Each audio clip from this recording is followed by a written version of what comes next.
Hindi lang sila makatanggi kasi hindi ako nangingi.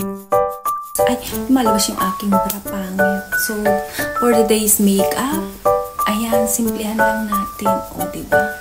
Nakalimutan ko, magdidilig nga pala ako ng halaman. Alam nyo ba, itong mga halaman ko is mga bigay lang sa akin yan. O, diba, ang ganda, napalago ko na sila. At ito pa, meron pang isa. O, tingnan nyo. Ang ganda, diba? So, ayan. At ito naman is bigay din sa akin ng kasamahan ko sa trabaho na Haponesa. O, diba, ang cute. Hindi ko alam kung anong tawag dito eh.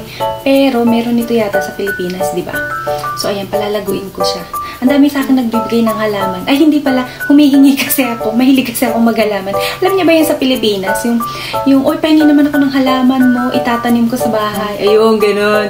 Kaya yung binibigyan nila ako. O, diba? Pero salamat kasi binibigyan nila ako. O, baka hindi lang sila makatanggi. Kasi hindi ako nangingi.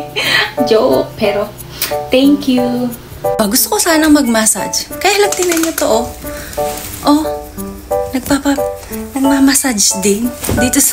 Oh, ang sosyal. Siya ang laging nandito. Oh, ha? Oh, say hi. Parang tanga lang.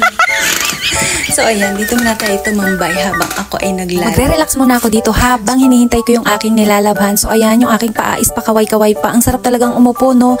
Lalo na pagka yung malinis ang bahay.